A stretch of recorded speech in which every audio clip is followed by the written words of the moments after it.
Board games, it's what we'll talk about. Board games, we're not going to shout.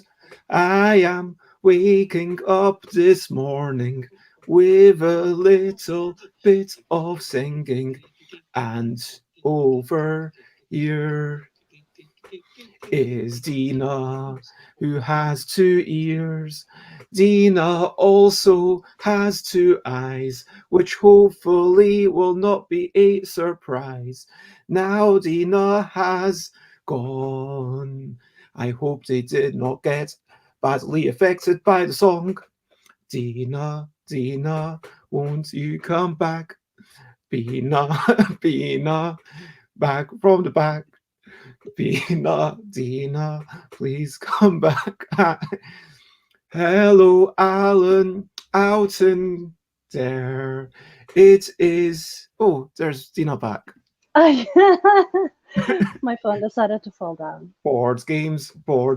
It's what we'll talk about. Board games. I'm not gonna shout. Hey. And hello, and good morning to Xate, who thought that I chased you off, and Alan Hampton. Brilliant start. And Jay Foolsguard. So I am, as you know, Bez. Beside me is the wonderful Dina. I'm so excited to talk to you about this. And it is in some parts of the world bedtime. Out of, because I appreciate the people in Oceania, and I appreciate you no matter what longitude, what latitude you are from. Actually, especially those people for whom this is a great inconvenience. Like I had Eric Slauson, who lives in America, where it was like 5 a.m., which is just crazy to my mind. But anyway, so we are blethering about board games. And today it is all about marketing and community building with Dina. I'm hoping that this is going to be just an introduction. We'll kind of cover any questions that come up from anyone in the chat along the way. But I think it's going to be an overview of what this even means, what maybe some kind of, does that seem fine? Yeah. An introductional course in marketing. And so we've got Andrew January, and we almost look like we're in the same room apparently. Oh, because because the white thing carries on. Wait, maybe I can make it there. Can we align it? Oh.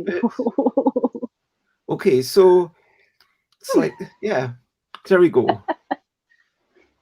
So, morning, Andrew January, and congratulations on the new job, Xate, who's, as of last week, is now a community developer for Shouts Out to Quality Beast. And so, let's get started, because I like to start off reminding us that there are brilliant things. What's a little thing which is brilliant?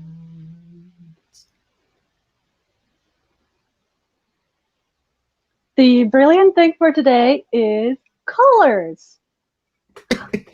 Yay for colors. And so, I think that colors are amazing. I'm not sure if we had this or not, but I don't remember. We certainly talked about it with you. So why are colors so brilliant? I mean, I like sorry, you go first. Sorry, I'm just so excited about colors. Yeah, it's so cool. It's, we use colors in order to represent ourselves in different mediums. And we also use colors, to sell games. They all have different color outlay, and they're all trying to tell a story with the colors that they are using. So it's like an extension to your words. And I just think it's absolutely brilliant. Like today I wore a navy blue shirt with white stripes and cool buttons because I thought that would make me look serious with my fancy red here, quarantine And if hairstyles we're and going to all. talk about what we're wearing, I think this is an appropriate time for me to say that I got a new T-shirt from the BigTalk group. For those who don't know, BigTalk is short for Board Game Trading Chat UK, and other people from other countries are allowed in, but the chat is mainly meant to be focused on UK. So, if there's a time, then you should put it in the UK time. If it's there are money, you should put it in pounds. But there's all other people from other countries in there, and everyone's welcome to join. Anyway, I got a Big Cock t-shirt, and you'll never guess what color I got it in. No. Wow. It is bad, so I'm gonna go with red. So yeah, this is my Big Cock shirt. Board Game Trading and Chats UK. Hey. So no, Alan's just trolling. And morning to Dave Wedderall, who says, "Is this the first day of spring in places where now is bedtime?" I mean, it could be. Oh yeah, it would be. Is it? That's true. It is the first day of autumn for us here, where it is morning, so it would make sense. Yeah, as you said, Dina, colors are great for attracting attention. It can be like a splash of color. The way you use the color, the way you use, I guess it's like about the, I mean, it depends what you mean by color. Like, you could look at the color theory where, I feel like we should just have an entire episode about colors, not today. We could. Like you've got obviously the hue, brightness, saturation model. You've got other models that just break it down into the pigments, CMYK or lights, RGB, and I think that if you, from one sense, color is actually just a hue. That's like what some people would call the color, because okay, this is just bright red versus less bright red or whatever, but the color, all of those things matter so much to communicate how we're feeling. But do remember that when it's player colors, to think about color blindness and how it would appear just if you removed all the hues from it, so you keep the same, because just translating it into grayscale can be a really good way to see how discernible is this thing. Are you giving it a second coding for a bit of information? Like, are you having symbols as well as your colors? But colors, they're just so joyful, and I feel really bad for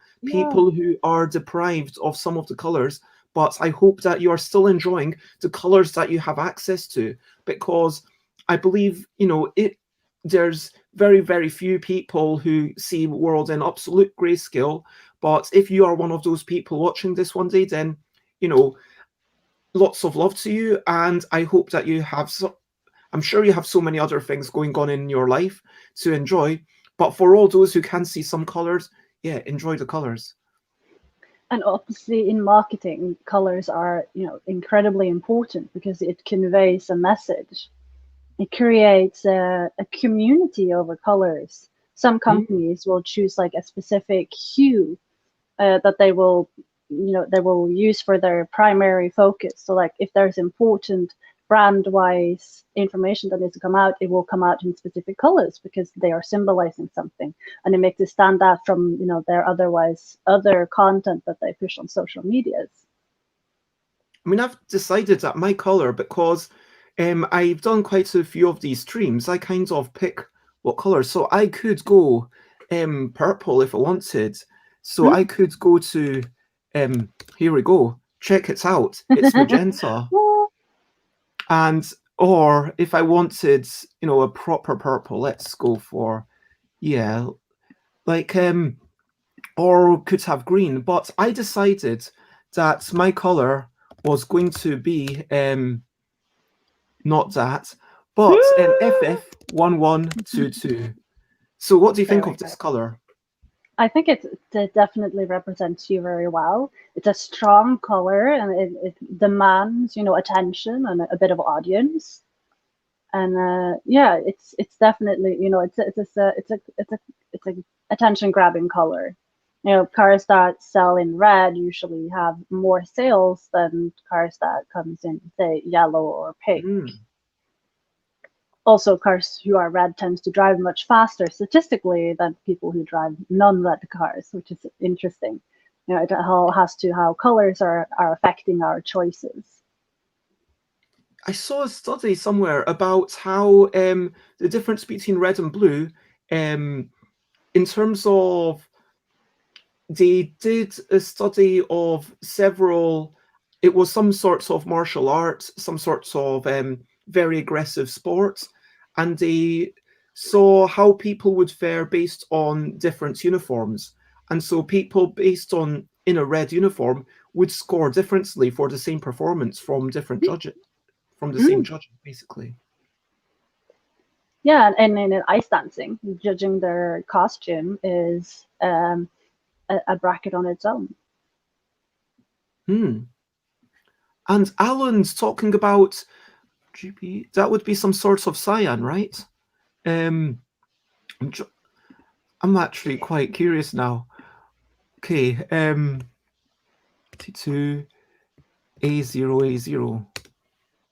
That's a nice color. Ooh, that's interesting. That is the company Oh, that I work for, Sana Stories. This is our color.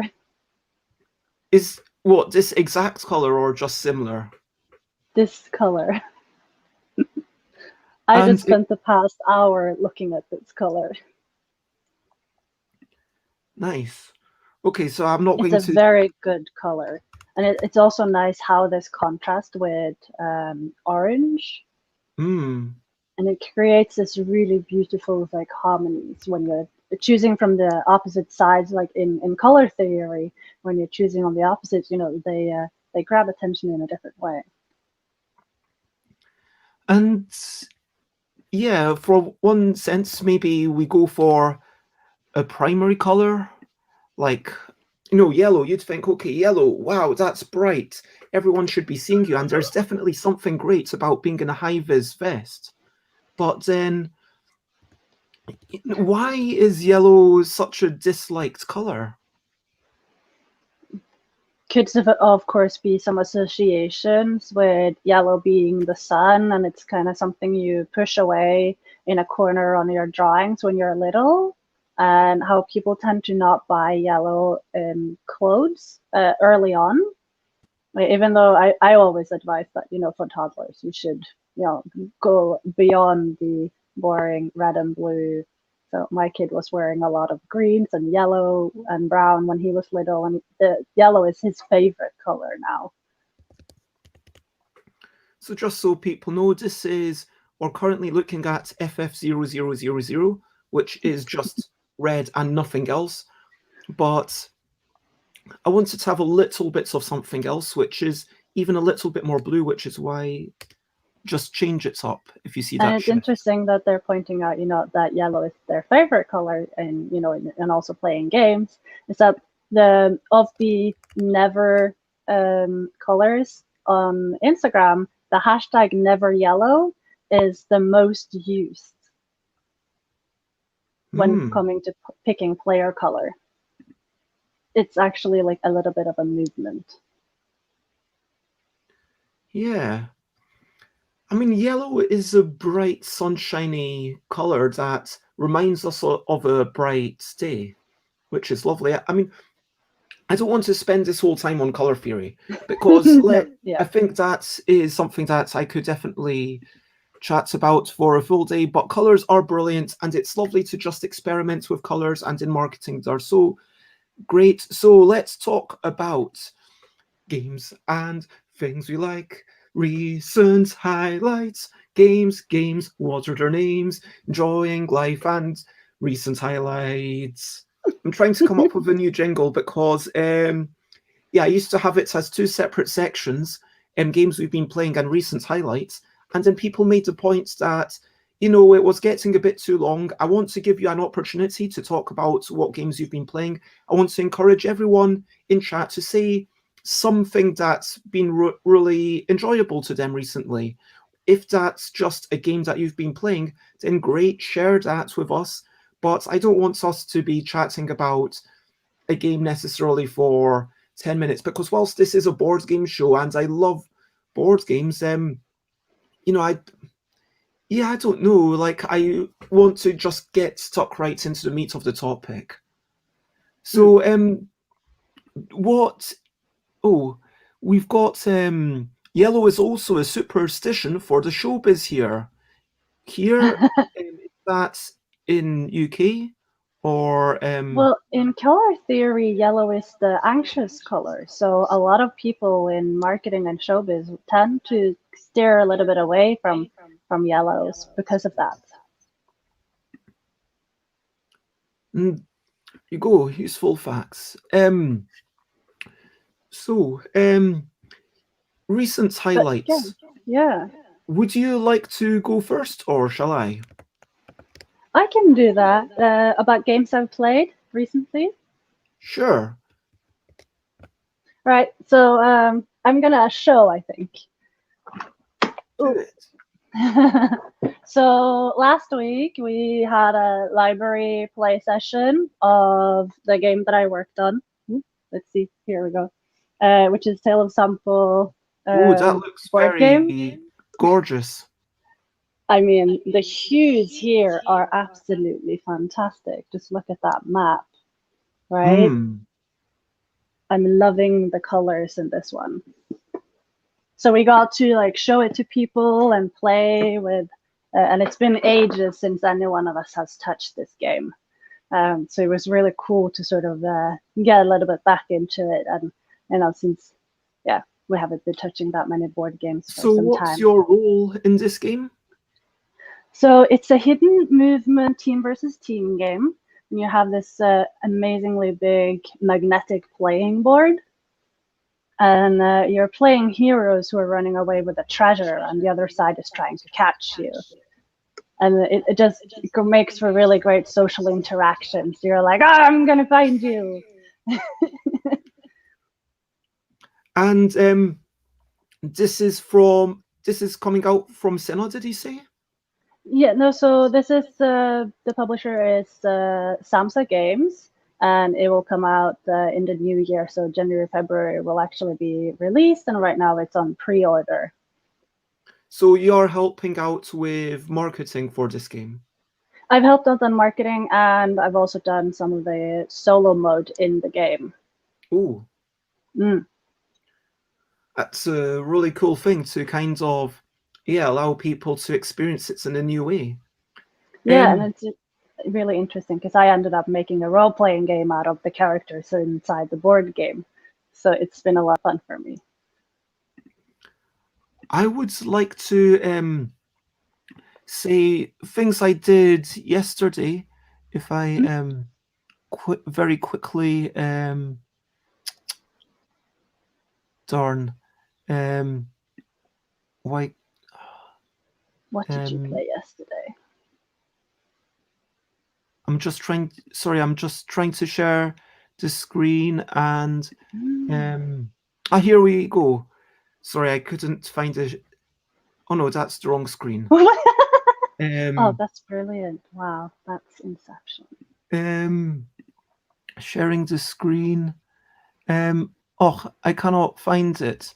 I've got too many windows open. Oh man, I should have No. fewer windows open. I've only got like 8, but yeah, I'm getting confused. So anyway, basically, go to my Twitter page and you can see some photos of some amazing egg.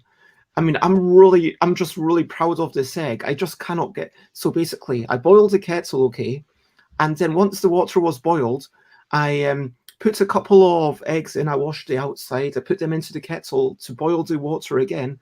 And just with that, it was perfectly done. So the outer shell of the white was solid, but then the inner part of the white was still a bit soft and gooey. Then I dunked it into my instant noodles and put a plate on it, so squashed it and broke it with a plate. Just Ooh, enjoyed it so much. The other recent highlight oh, was playing Kitty Cataclysm Second Edition, where basically it's still the homemade Second Edition where I scribbled on 4 of the cards, and we played that like 7 or 12 times with Chris and McCall, and it was nice. We had a chat. We played a game that we already knew, and there's a lot of chaos. I'm still enjoying that, and Dave, I'm going to send you your game very soon. So, That is a really good egg, yeah. thank you. I really like egg in the kettle. Do make sure that you give the outer shell a little bit of a wash if you want to be sure that you don't get any contaminations in. I Alan usually Alton boil once mine for spent like 7 minutes. Alan Alton once spent a holiday in a cottage where everything was painted bright yellow, as opposed to Sate's guests. It went the other way. Now Alan Alton just has a huge dislike of sunflowers. Oh And no. yeah, Oh, and Dave all obviously likes games that have colours in them. But tell us your recent highlights, and now we move on to my favourite bit, which is the questionably quick question. questions. Okay, so Dina, what Mm. time is it? 12:21. Where do you live exactly? Finland in north, quite far. When was the last time you left this room? This room. Well, I returned to here at 9:37. So Hmm. yeah, that's when I came back. Okay, so you've not been in. Okay, and when did you wake up? I got woken up at 5:30 by my kid. Hmm, that doesn't sound great. Well, he was fine. Like he just decided he wanted a mommy hug, so there was a hugs, and then he wanted to go play in the kitchen. So I thought everything was fine, and I could just snooze for a little bit. Only to have the kid come back half an hour later. Mommy, I took an ice cream, and then he had the ice cream all over his face. Did you manage to get some ice cream for your own breakfast? No, I did not. Do you have something more sensible? Well, I suppose sensible is the right word for it. Yeah. Lately, I have been doing some Jake shakes, which is kind of like to replace my meals because I usually rush in the morning with getting the kid to daycare, and I tend to forget to eat until I get home. So I just figured that I would make myself a shakes in the morning to because I have to walk the kid to daycare, which is like 2.7 kilometers, and it takes a Hmm. while when you have a little kid. He wants to walk himself. And can you give us, in as much detail as you would like or not like, um, what is a typical day like for you currently? So it hasn't changed much since last month. I get woken up at 4:30 to 6:30 by the kid. He's 3.5, and then I get him breakfast, and I get his clothes while he sits and eats, and we get to daycare. Then I head back home and I start working for Sana Interactive or Sana Stories, and by 2:30 I usually leave here and I pick up the kid from daycare, head back home. We make dinner together usually. He will help out. He loves cooking. And then we play board games. Lately he's been really into the castle game, which is Carcassonne. So I Oh, had to get the big box because he wants all the castles. wow. And he just really loves sorting them. So he will shake the box and then we will spend an hour just getting them into the right slots. And yesterday we decided to dive into Railroad Inc. And he was so Oh, yeah, excited. that's a lovely one. It's so simple, just kind of Really is. connecting the roads, connecting the railways to different Mm. networks you're building, and And he's really obsessed with trains. So usually, if we have the time, we will go and look at the trains and wave to the goods trains and the people trains that go past because we live quite close to the railroad. To his enjoyment. But yeah, and then after he goes to bed and I get him down, I head back and I do some more work. Usually, either on my own role playing game or some of my gaming adventures or marketing. it sounds like a day full of delights and a lot of achievements. And so, yeah, it sounds like you're in a really good place. We've got Absolutely. one last question from the audience, which is, for the sake of the questionably quick questions, do you live inside the Arctic Circle, or I guess, have you ever lived inside the Arctic Circle? I'm a little bit gutted I haven't lived inside the Arctic Circle, but I'm very close. It is a How long short is your longest drive. stay? So yeah, so I live like 2.5 hours further south from the circle. From So the I can North Pole, drive you up mean? there. No, so like the Oh, yeah, the from the pole. Circle, okay. So I can go up there and there's a little sign and a tiny little shop that people can visit. Wow. So 2.5 hours by car, or Yeah, something like wow, that. that is pretty So cool. yeah, So you could literally, for 6 months, you could experience some daylight whenever you want. during summer, yes, we do have, well, it's not quite 6 months, it's more like 4 months of daytime where it's never quite dark enough for nighttime. And then during winter, which is like 6 to 8 months, we'll have it really dark and you'll be able to see sunrise and sunset within an hour of each other on both sides of it. And quick hello to Alex Aquasulis. It's lovely to see you, and thank you for joining us. And please, as we get into the main topic now, I feel like there should be a jingle for the main topic. Like maybe there's a different jingle each day. I don't know. Like, because this is all about marketing, isn't it? You want consistency, but you also want a bit of surprise, right? Yeah. So anyway, as we go into it, I'm going to ask people to comment, ask questions, from like follow. We are going to have an introduction to this topic, but we will have time to address questions. And we're talking about marketing, and we're starting off the main topic with me singing marketing. Maybe I can do that. I will be like, marketing, marketing, marketing is a really strange thing. Nobody quite understands it, but there are ways to understand. It's a bit. Or something like that. So yeah, I like it. I mean, if I Mm, could get all gotta my warm guests up. to kind of join in the singing, then absolutely. That is, My kid loves your song, so I every day, I sing variations of it. So we go like, "Thank you for a good day at the daycare. Bye bye bye bye. Daycare was a lot of fun." oh, I think we've got one last question. I'll give Javier That's a this good because there is the lag question. on YouTube. Have you seen Aurora Borealis often? I've seen it twice, and both of them were fake ones. Mm. Fake ones? Yeah. So where I live down in the south of Norway, we would occasionally set up a Aurora Borealis show where they would mimic how they look on the sky.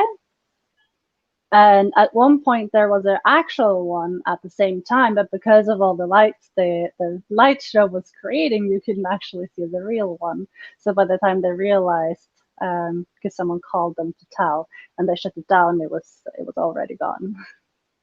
Oh. So I got cheated because someone wanted to fake it. Oh well. Yeah. Well, and morning, Elaine. It is lovely to see you. And today we are talking about marketing and community building with Dina. And so let us start off with, and this is going to be an introductory thing. So if you are already a marketing expert, then, hopefully there might be one or two things for you to see, but there might be future episodes where we really nail down into one particular part. But to start off, what is marketing and community building? I mean, what do these words mean? Yeah. What am I supposed to say? Um, I mean, I could hazard a guess, and then you could correct my definition. Okay, yes, let's do that. Let's do that. Okay, so I guess marketing is like basically telling other people that your thing exists, and also telling other people what your thing is. And community building is like a community is people who are not only interacting with your thing, but also interacting with each other. And community building is maybe, I don't know, getting more people um, to interact with your thing and interact with each other. Yeah, that works. Yeah. So marketing would be the art of structurizing human interaction with your thing or product or company. And where community building would be to find and make people interested in what you have, and also to talk to you about your thing, but also to make them talk to other people about your thing between each other. So not just each other, but also other people. Yes, definitely. Ah, yes. So obviously, then we're branching into influencers, which is a big thing of the community building.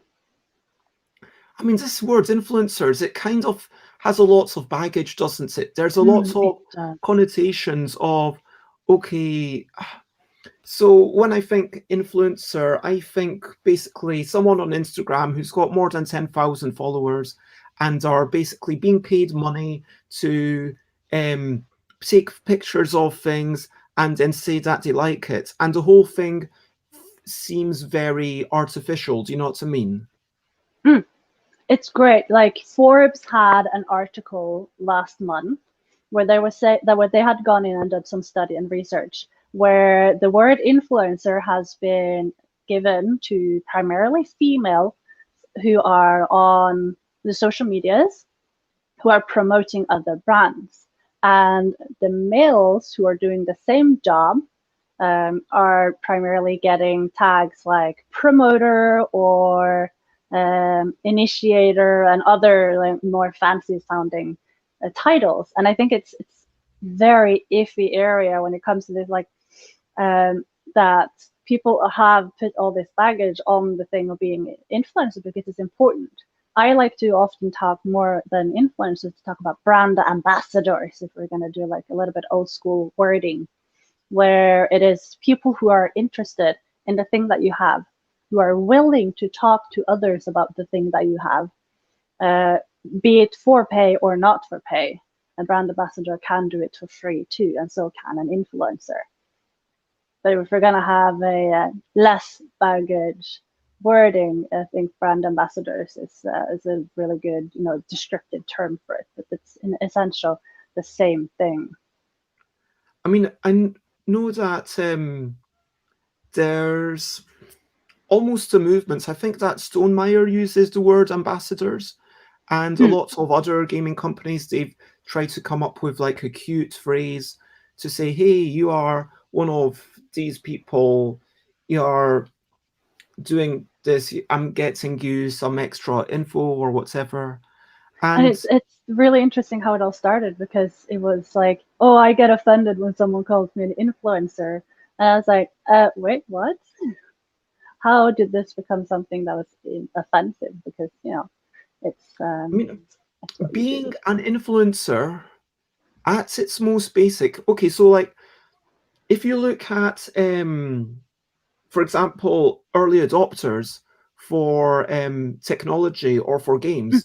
If we look at video games there or board games, frankly, because we are meant to be talking about board games, there are people who will look at the games and be like, okay, wow, this new game just came out. I really want to check it out. I want to, tell other people about it. And so, yeah, at its from a point of view of a reviewer or something, um, yeah, you are influencing other people. So at its literal English definition, I mean, but it's never about those dictionary definitions, is it? It's like No, words yeah. take on new meanings as they are. Alex says influencer and content creator are two marketing terms that I really dislike as they highlight the corporate value rather than the artistic or the societal value. And I think that's the thing. Like at this point, you could call me, I guess, because I'm creating daily videos, a content creator. And I don't like the word content creator because to me, I don't have an issue with the connotations, but what I have an issue with is the lack of precision. Because to me, a content creator, if I'm creating cards for a game, to me that is a content creator.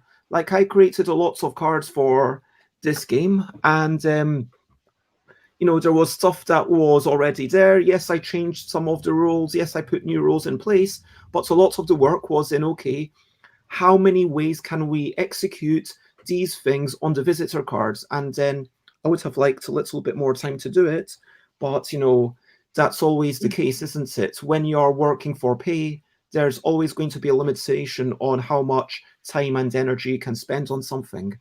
And whereas, yeah, I mean, this is a whole separate situation, like the kind of desire for perfection versus the reality of finite time and money and stuff. But yeah, with content creation, like, what does that mean? Am I making pretty pictures? Like, am I doing photography? Am I doing a podcast? Am I writing reviews? I have done those things, and they're very worthwhile, and people are doing great work in all of those things. Am I doing reviews? Am I doing it? Do you know what I mean? You could say I'm a streamer. Okay, that's fine, because that speaks more specifically. There's a word for what I'm doing, and that's it. Anyway, so in I think essence, really, yeah, it's content creators are creating consumable media, be it video or text or images. Their consumable media is really what it kind of boils down to. But that sounds dull. It's not exciting, right? It's super boring terms. It's also, I think what Alex is getting at is it's highlighting the value for the publisher, for the corporation, and it's not highlighting that. I think maybe, okay, so like this is jumping a little, yeah. So have we given a brief overview of what we're talking about? Can we I move on think from we have. definition, or? Sure, yeah. And we could probably get quite stuck on how words are not used properly, or how to make it. As an overview, why is marketing good? Like, not just for the company that's doing the marketing, because let's be honest, the reason why, and apparently, I think apparently, Yogi's now going into Chilean and Peruvian Spanish, which I didn't really understand was that substantially different from Spanish in Spain. So I didn't think they would be doing a totally separate version for that, but apparently it's a big enough thing. But anyway, the reason why Yogi has sold, a large number of copies, nearly 100 times as many as I ever sold of In a Bind, isn't because it's a much better game, although there are definite advantages to having cards that are literally waterproof that you can roll up. But the reason that it sold more is because Gigamic has those distribution networks, and it has it has the ability to market in France. It has the ability to show off the game to get people playing it, to get it into cafes, to show it off at fairs, to spend a lot of money on big stands and a literal wrestling ring where I go in and then I challenge people to it at 2 p.m. every Festival International de Jeu. That seems to be now a tradition which we might uphold for a while. But because of successful marketing tactics, this is now a thing. And so now, so from the point of view of the company, clearly it's good. But what's the benefit for people playing games? Well, it is to create value. To give you something in your life and provide something with either fun or something that you can learn from, and to make you, in essence, it is for you to consume and want to consume something. But that's obviously not why designers create games. It's not for the consumables. It is, for the enjoyment and for the fun that you will create around the tables. And to do that, to allow that fun to happen, you kind of need marketing to reach people who would have fun playing your games.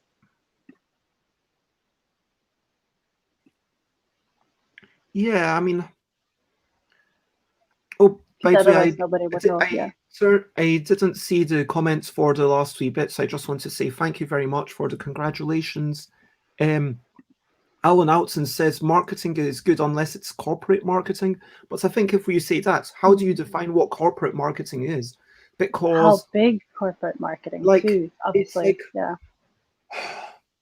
what is a corporation? Like if we say corporation as defined by US law, I will agree, I will posit, I will hypothesize that corporations are inherently psychopathic and evil because an US by the US law, when a corporation, the legal requirement for a corporation is to maximize profits, that is something that they legally have to do at the expense of anything else.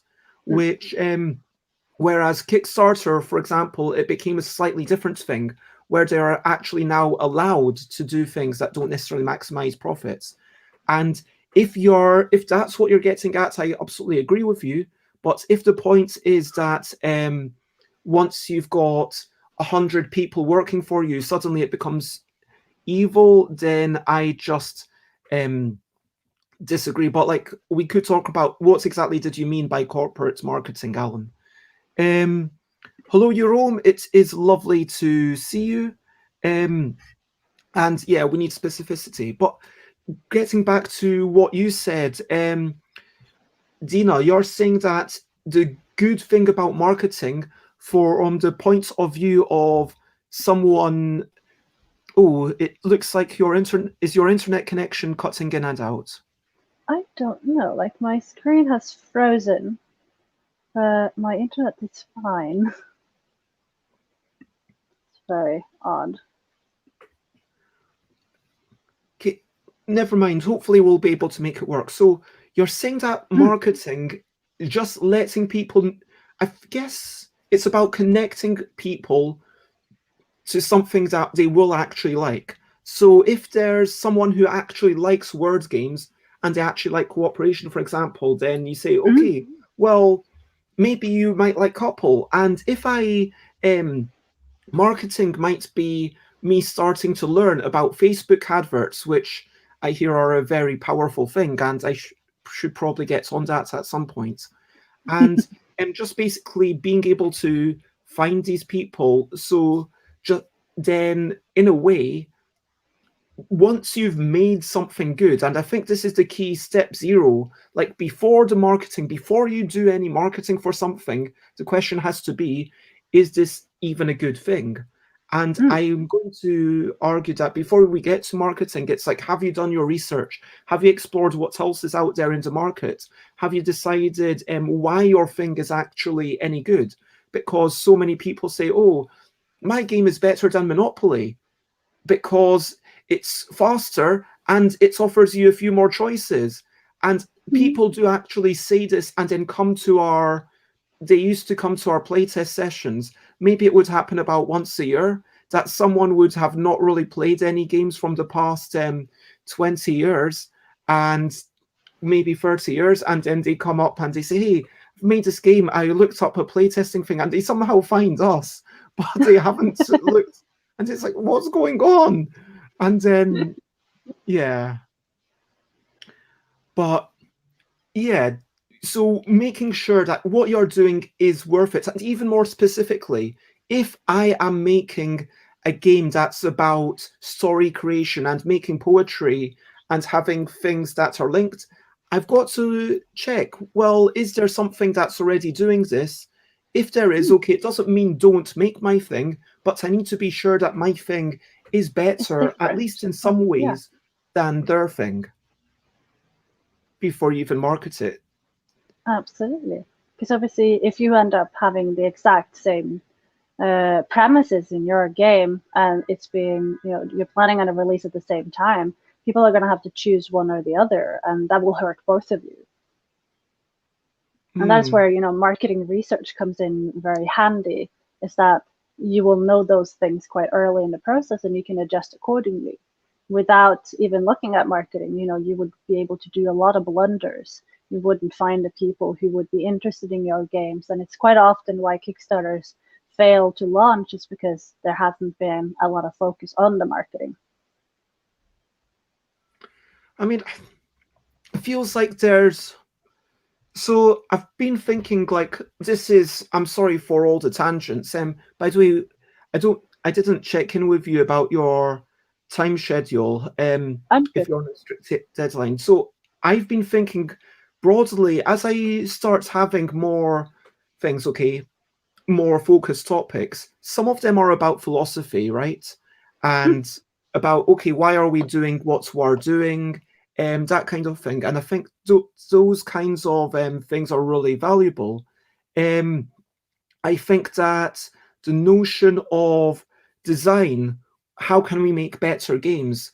How can we develop our games? Like that whole aspect of let's talk about how to make these games as good as yeah. possible. Let's make the brilliant thing. And that second part, to me, is almost like the biggest aspect. And so it is the most important thing to say, let's make sure that our thing is great. Let me make sure that when I'm making these streams in themselves are a thing. I mean, it's kind of meta too, because I always talk about my streaming on my streams, and it's not a thing where I make any profits from it. In fact, I'm spending a lot of money on this streaming with the software that I use. Mm. I've bought a year's subscription to it, so I mean now I've basically decided I'm going to stream for a year. So there we go. After a year, I guess I'll decide whether I want to continue or not. Um, or Yeah, maybe and I then you just end want up to pick. marketing each of them, and you have all these people who are visiting in order to increase your reach for your streams. So in themselves, you're changing up the content to see what is resonating with your audience, which is a big thing. And when it comes to community building, for example. And it's kind of a sad thing when you realize like this whole thing that everything you do is marketing, which is Mm. absolutely true. Um, like when you send a game to a reviewer, if I yeah when I got when I yeah sorry this is going to sound, hopefully this isn't making things super awkward, but when I ask Elaine and Mandy and Efka to kind of come and sit down and play Flip and Spell, which is the game that I'm hoping to actually write down the rules of and make a print and play version, because honestly it's never going to be a physical thing. Basically you need an L deck and you need some sheets of paper. Mm. That's it. And so, yeah, people can print their own sheets of paper. I don't want to kind of sell pads because then you never know how many you want. And Yeah. anyway, so the reason that I ask people to do that, it is kind of marketing. Like when I'm at a convention, obviously it's marketing, but then when I'm walking around and I'm like, yeah, let's and thank you, Elaine. I'm glad you enjoyed it. And it's kind of, it feels incredibly icky that like when I mention it just now, that is Mm. marketing. Like when I present myself as a human and hey, I am enjoying this vitamin C, that could be seen as marketing. Like everything where I'm talking about myself or literally anything which is associated with myself or my Your game could be space, seen as, even. pardon? Yeah. Even as like your space is marketing. Right now I am clearly marketing for IKEA, with my college shelf in the background, and it's like, yeah, I have a cup here with tea, so clearly I'm, it's everything is essential marketing. Someone made me buy this cup, because it says tea is always a good idea. And that's marketing. I mean, So when you really boil down to it, yes, it's super icky because everything could potentially be, choices are made in your everyday life because of marketing, and it makes us feel like we don't really have true free will, and that the individual isn't truly being seen. But in if we're going to go back to influencing, it's all about the relatedness of it. Maybe I having my college shelf here makes me more relatable as a person to other people who also have their shelves who are similar to me, and because of that, they might listen to what I have to say. Or because I have games that other people like to play, what I say is going to resonate more with them because they take the time to truly listen, because I am like them or I am similar. And because of the similarities within it, we find more products and we dive deeper into things that we can truly enjoy. I mean, I think this now brings us back to the original question, which, it almost feels like everything we do in living our own lives, even if you have any desire to get a job, to get a future job, to sell anything, then it could be argued that anything that you do that is potentially in the public space is marketing. And it Yep. could be said that if you have any desire for social capital, like anything that you do is marketing. Like maybe we could, from a really icky point of view, let's say I really want to pick my nose, okay? I don't right now. I just was trying to think of an example of something. And then let's say I really want to do that, then that is kind of marketing. The way you look, the way you dress, like everything, it is. And so, is there any stop to it? Is there ever? Um, yeah, a secret card box influencer. Yeah, check out all my cardboard boxes. Check out this nice cardboard box. If you That looks get like an Amazon box almost. I mean, No, this is one. If you get some games printed from Treffle, this is the kind of box that it comes in. So this used to contain 24 copies of Wibble Plus Plus Deluxe. see, And I don't know what marketing. GRA means, but um, It's probably a label that their automated systems are using in order to scan it and send the boxes where it need to go, or something super boring like that. But yeah. and I mean Uh, everything is a kind of gradient. An hmm. individual can be an influencer to those around them, and yeah, it's natural that if I go, maybe I want to scratch my nose. Does your nose feel itchy? Does your nose feel itchy? Yes, please. Does your nose feel itchy? um, And yeah, it is, that's the influencing part, and also because when people feel like they're relating to you, their nose might start itching more, but depending on how how much they relate to you and how much they feel like you, and that you are, they're a hero to them. and yeah, so um, it's But I think it good. comes down to intent, really. Is your intent to influence? Is your intent to just take money to pass a message? Is the intent, if the intent is there to earn money, you'll have, like you've probably seen in the media quite a lot lately, is the fall of the influencers has been a very big thing the past couple of months.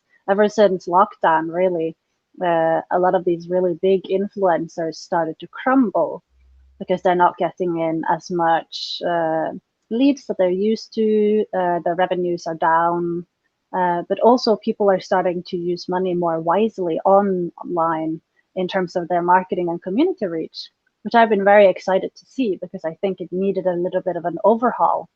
And with it, we've seen a rise of what is often referred to as the nano influencer, and I love that. I think it's super cool. Hmm. And also, for me in my job in marketing and for community building and that, being on the social media, a lot of the spaces where I find people that are interested in the thing that I'm trying to show people is within, these small tags or the small accounts. And that's where, the outreach and what I say and how I say it, you can truly do proper networking. And you'll find people like how I ended up finding Baz is through networking. And that's a part of community build, just talking to people and be Hmm. interested in what they have to say and be curious about their content.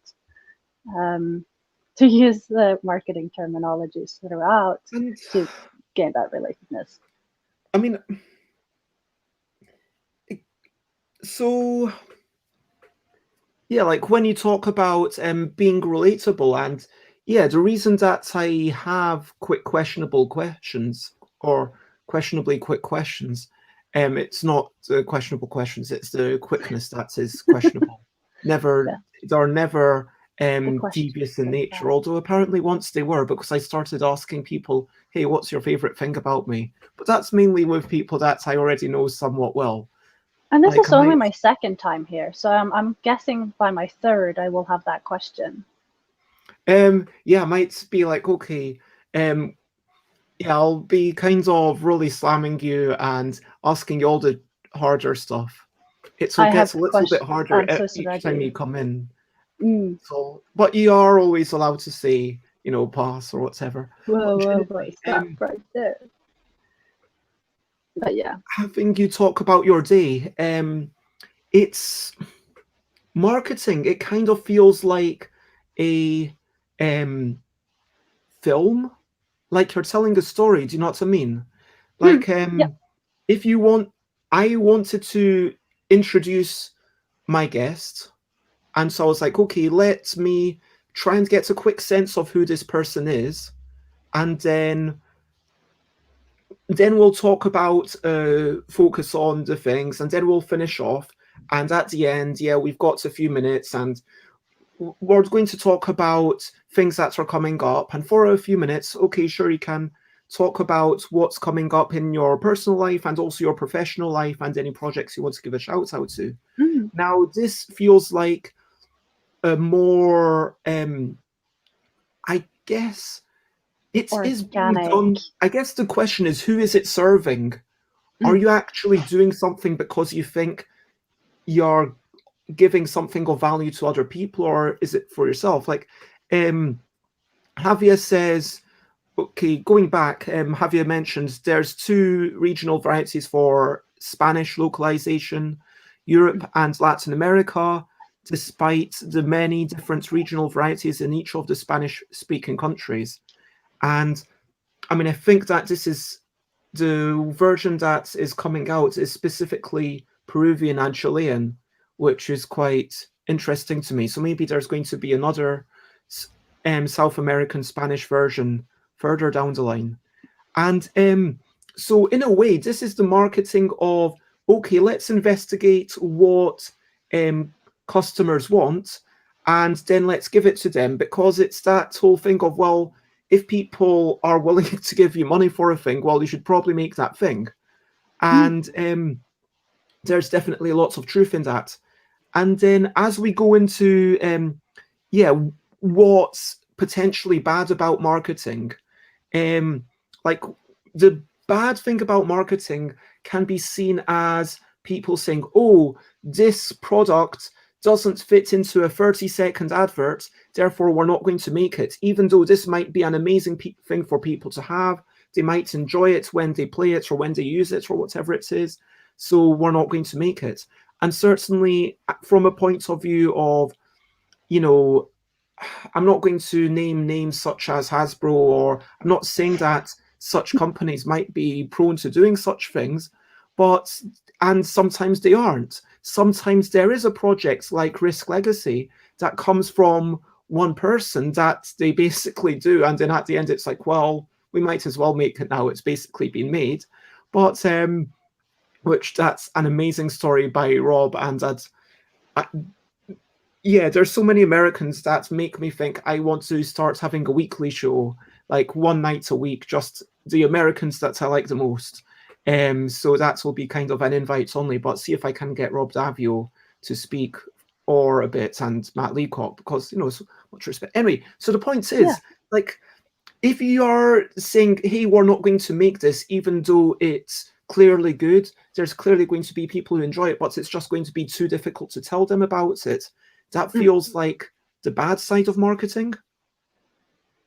Yeah, it is like sometimes it can be difficult to grasp exactly what is it that you're trying to sell, and in those circumstances where the marketing companies are like, I'm not quite sure what you're selling here, or they're finding it difficult to convey the message properly.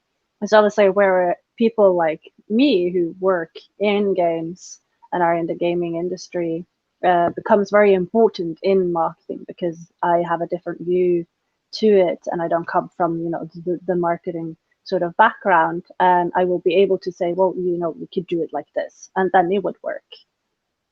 So that's why we have a lot of specialties within the marketing field, like the finding people who are the right fit will often avoid those problems, but finding the right fit can be a lot of work. And with that, that's one of the bad things sort of with the marketing is that it requires you to talk to a lot of people and finding the one that you truly believe can get your game out there.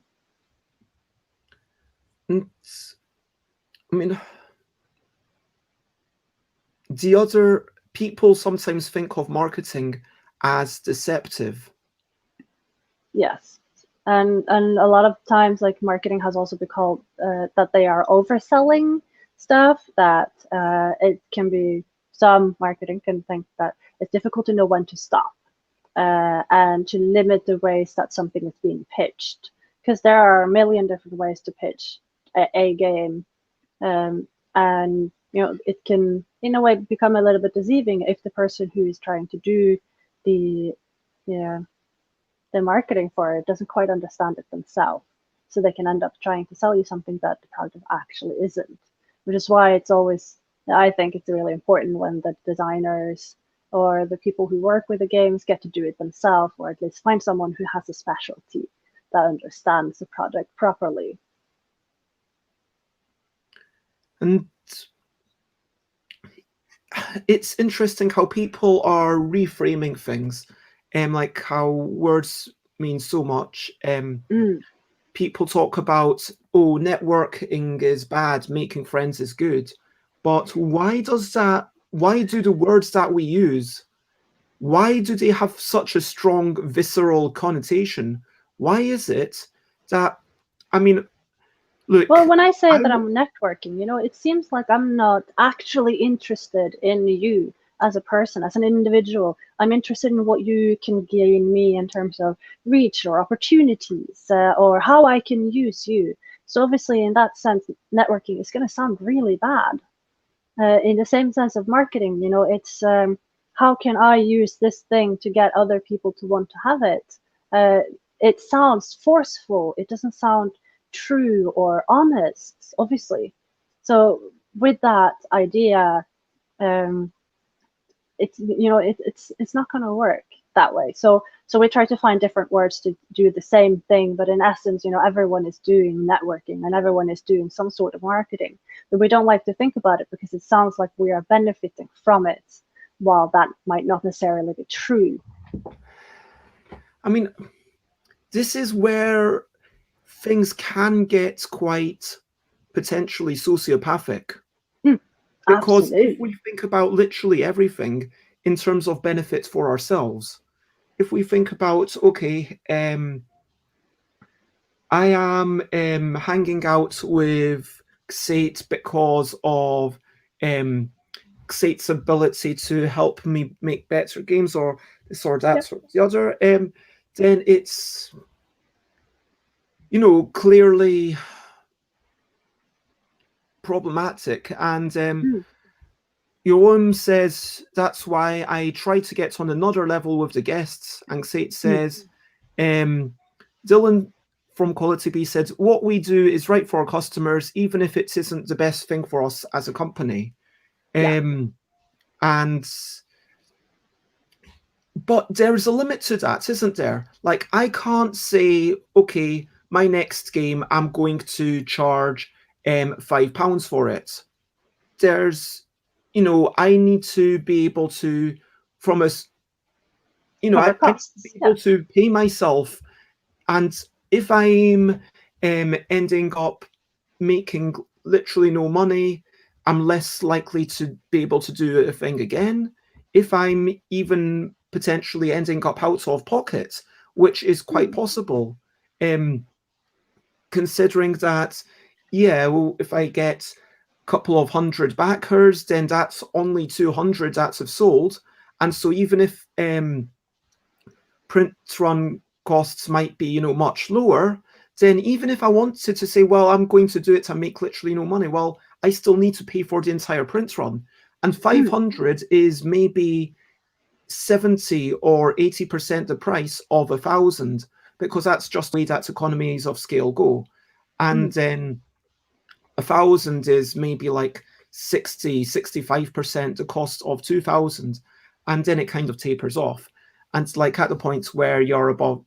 But sure, my point is that I need to be earning some money from this. And there's, yeah, even altruistic actions make you feel good, which is self-serving. And I do say what's a lot. What, That I they are make helping money? you making better games. Pardon? That they're helping you make better games. Probably no. What's yeah? No. What did I? I'm also more about promoting games and fund and finances. Yeah, that's true. I'm so confused. What do I say a lot? Let me know. But yeah, I am about and I am thinking genuinely that I'm going to, even though my Stuff by Bez company, if we want to call it a company, is not legally a company right now.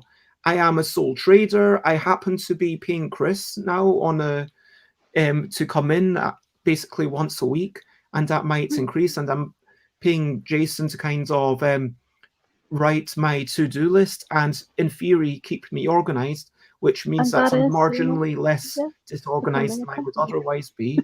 And you know, sure, like I've been thinking about this. That's how I would do it for €8. But what I can't do is I can't do it for five. Oh, and technically that's £8, not €8. Sorry. But the point is that I couldn't give my games away for free, for example. I mean, as an extreme example, I need to charge for it. I need to pay for what's been done. And I need to do not just what's best for the customers, but also what allows me to keep going, what allows me to actually keep making this stuff, and what allows me to, from a certain point of view, this is now getting, feel valued. And yeah, anyway, I feel like I'm doing this whole making it all about me. Let's move off this topic.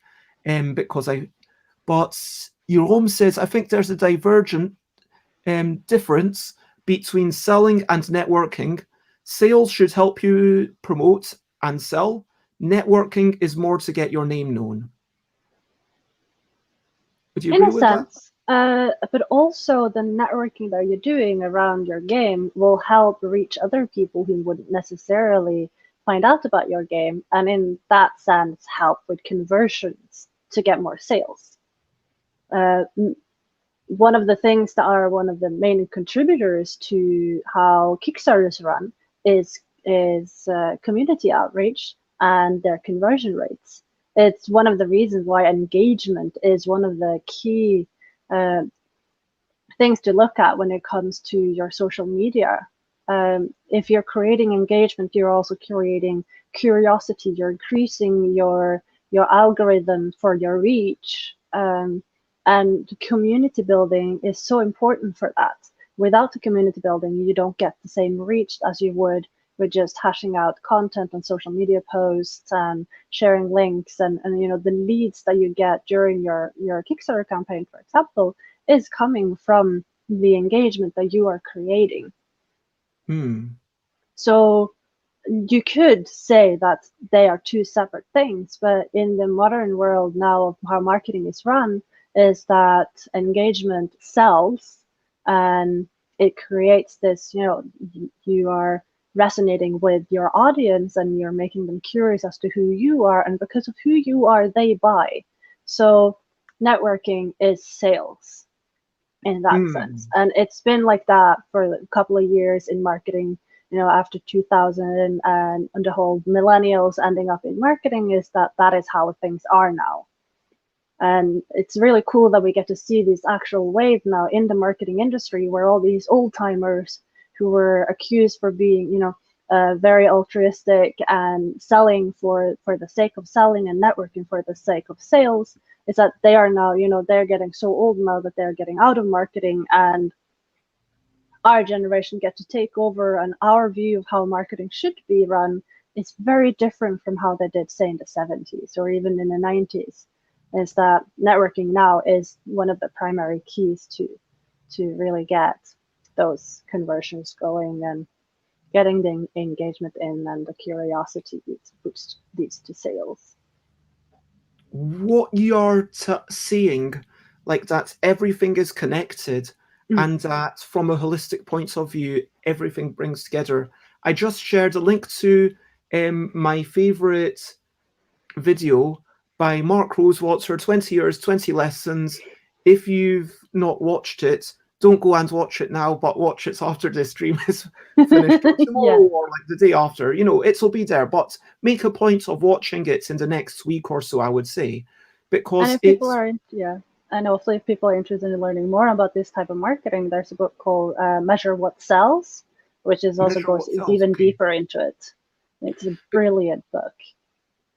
I guess the reason that I linked to Mark Rosewater's video is because Mark Rosewater's video is all about design and working on the card crafting of Magic the Gathering. But the final lesson, okay, spoiler alert, and it's it's meant to be a tutorial video. So honestly, I don't have a spoiler tag. Okay, spoiler. This is a really soft spoiler if you don't want. Yeah, basically. So the final lesson is that everything is connected. So he goes through like lessons 1 through to 19, and in lesson 20 is like, hey, wait a minute. Now that I started thinking about it, I realized that these two are the same lesson, and these two are the same lesson, and everything is connected.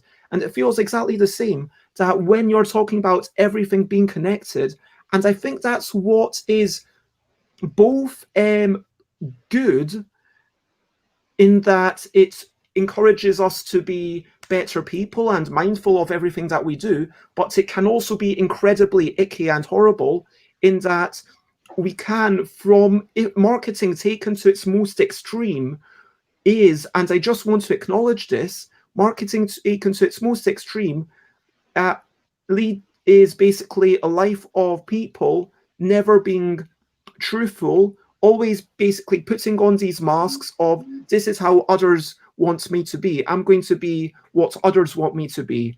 I am going to, and so, yeah, that seems to be the dark side of marketing, that it can infiltrate your life and, yeah, potentially be, okay, do people really want to see me talk more about bubble tea? I mean, the reason why I didn't tweet about bubble tea this morning was partially because, so I did have bubble tea yesterday, but partially I didn't actually enjoy the bubble tea. I had one and then I was like, you know what, that was probably one bubble tea too many, because I had bubble tea 2 days in a row, and I've had like bubble tea 3 times in the past week. And I did really enjoy it, but I kind of felt, you know what, don't get me wrong, like there's a lot of calories in bubble tea, if you know what I mean. And bubble tea is not the healthiest thing. There's a bad side to bubble tea. I mean, genuinely, it can be addictive, like any sugary thing. And so it comes into like, taking to its most extreme, I could start thinking, okay, what do people want to see? Do people want me to have this? And internalizing all this stuff, sorry, but it touches upon body dysphoria, if you know what I mean. this whole notion of I want to look how in this particular way, because if other people perceived me in this particular way, then they might treat me a little bit more like how I want to be treated. And part of it is that in an ideal world, everyone would spend the time getting to know other people, but we can't. So first impressions really, really matter. And so, yeah, that's. Do you have any response to that? I just hope that people have saw my other stream here before they see this one, because I think in terms of talking about marketing, you know, and all the icky stuff that comes with it, it makes a lesser first impression than my previous one. But yeah, Wait, it's absolutely true. so this First stream makes a impression. better first impression than your. I think the previous stream would make a better impression as to who I am. But Oh, sure. I'm not saying that you're an icky person. no, I would hope not. But marketing is. I'm not saying that marketers are evil.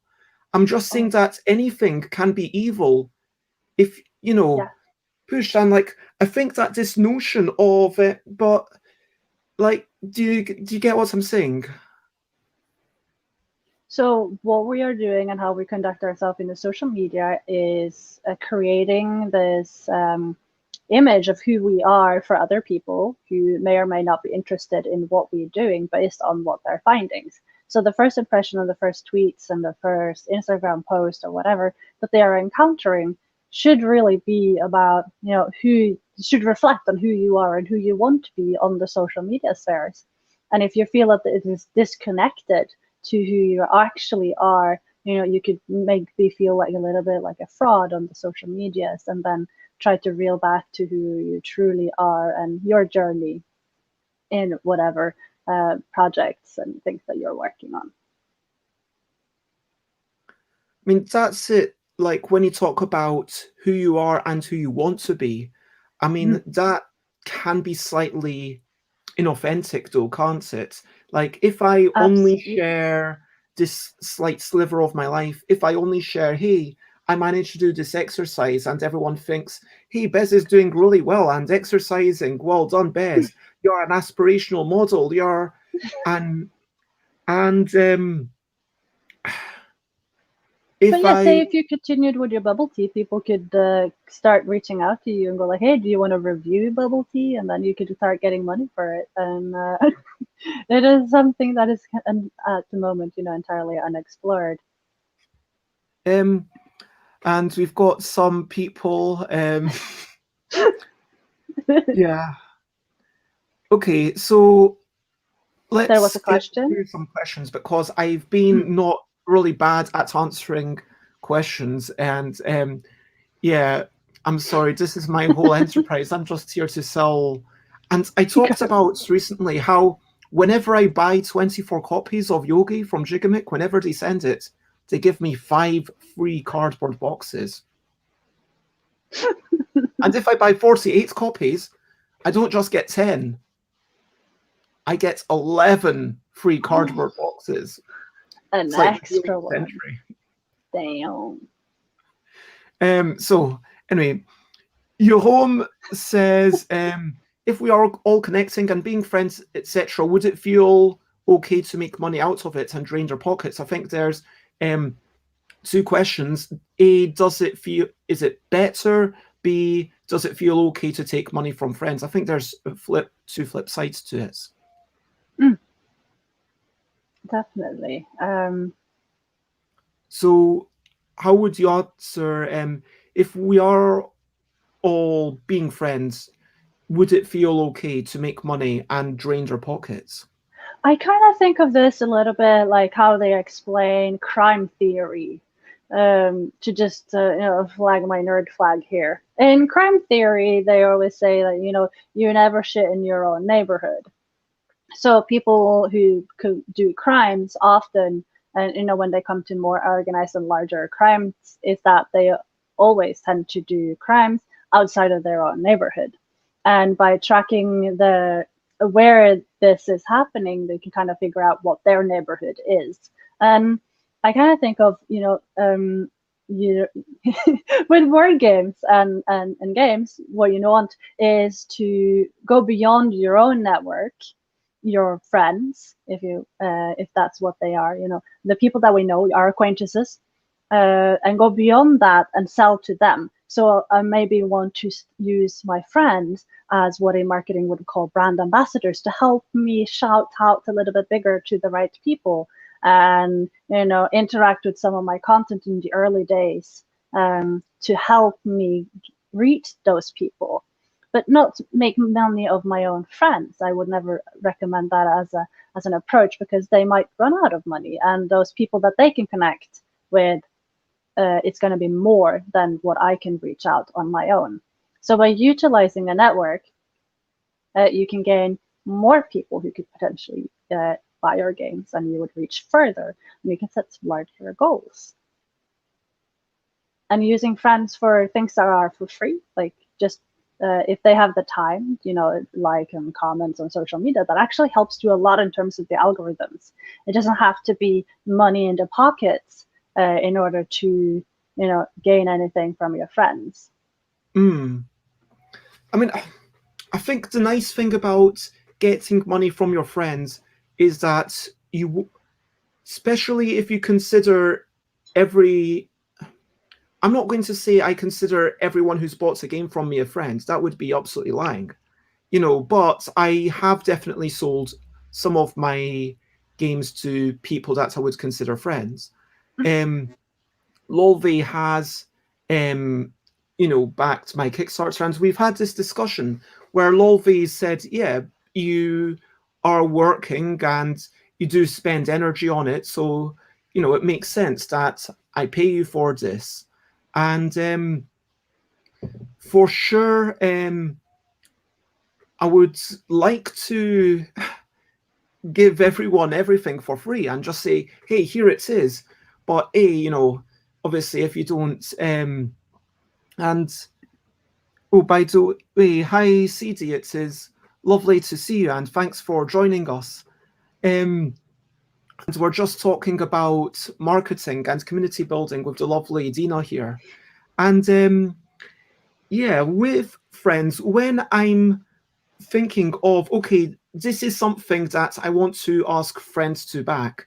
And with my first game, In a Bind, in which I don't have I do have a sealed copy of. So In a Bind, and you've got In a Bind Junior, which is subtly different. But In a Bind, it was basically backed because of friends, because of Facebook friends, because Maggie Rostron, doctor and pole dancer extraordinaire. By doctor, I mean medical practitioner, not a holder of a PhD.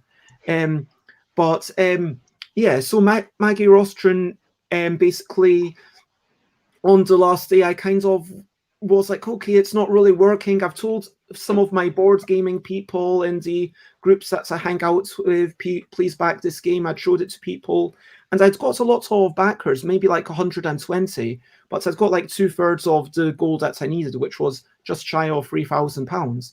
And so on the last couple of days, I reached out to Liz. I reached out to, Miquette and Liz almost reached out to me and said, hey, Bez, if it's not going well, what you really need to do is to spend the next day just emailing people one at a time, one by one, and saying to them, this is the game. And so I almost did a bit of like, okay, here's like a bit about you, and then here's like a copy paste thing saying basically, this is a game. If you think you would enjoy it, then please buy it. If you don't think you would enjoy it, but you can afford £1, I would really appreciate it. Or either that or sharing it with your friends. Any of those things would be really good, and this is something that I'm trying to make a reality. And thanks to that, a bunch of people did share it, and I got another like 50 something backers, and so I got 1/3 of my money in the final, like, let's say 24 hours. And so yeah, it funded in the last like 30 minutes, so to speak. I don't know if it was exactly, it was definitely was around that time. There definitely wasn't I mean, it could have been 36 minutes, and so please don't take me to court if I'm misremembering, but it was definitely right then. And so yeah, Dave says, I prefer buying games from my friends and asking your friends if they know someone who will like it can be really powerful. And I think the thing about selling to your friends is that you want to make sure that you are comfortable with the price and everything. Now, pricing is, of course, a very weird thing because for someone, we all have very different financial situations. So, what might be worth 50 quid to um, someone else might not be like, okay, I want to have that for a fiver, but there might be no way that they could afford to spend more than £20, or like £20 might be their entire luxury budget for like Disposable 4 months income. or Yeah. something. And so there's going to be a difference in what someone can say, okay, yeah, that looks fun. Okay, well, £12.50, sure. I won't even bother playing it. I won't even bother watching someone do it. I'll just buy this because the art looks nice. And someone else is like maybe playing it about 10 times and then eventually go, okay, you know what? Maybe it is worth this much. And then someone else plays it a lot and they're like, oh, this is really good, but I can't quite afford it now. And all of those people exist. And so pricing is difficult, but if you keep your friends in mind, I think you are probably going to be, if you think of people that you want when you're marketing, like it's about that key of showing people something that they would enjoy. So I guess this is a really philosophical discussion. I mean, I had no idea how this conversation was going to go. Anyway, Jerome, back to the original question. Do you have cross-selling in the board game world? Like, hey, this is our game. Now use these sleeves from this other company. And Yes. I know that Upper Deck does that with Magic, but do you do that, Dina? I haven't done it for any of my ventures in board games, but I have definitely seen it being done, and I have talked to people about doing it because I've seen that there's a value in doing so for some of like their content.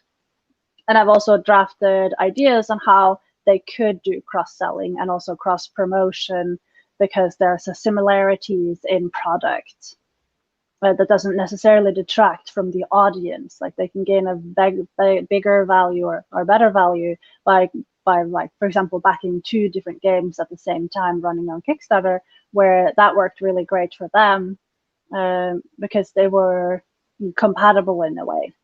They were reaching out to quite a similar audience, but also they made a curiosity that so they both could gain on it. For example, what I kind of think is cool is games that has, for example, dice, like say, for example, Pathfinder, the card game, has dice that comes with it. And one of the cross-selling points has been, dice bags that comes for that game that's like specifically for the character class that you're playing. That is one example of crossing. And yeah, Or having inserts, or accessories even like, or yeah. things like, okay, this can make the game experience better, or Mm. indeed, the organizers. Yeah, And I was doing that organizers because, the box inserts. yes. My favorite right now is at Kickstarter, there's a Sesame token, which is basically clickable boxes that comes in different shapes, and you can create them like through a circle for holding your components with the game, and you can put the art design from some of the board games comes to it.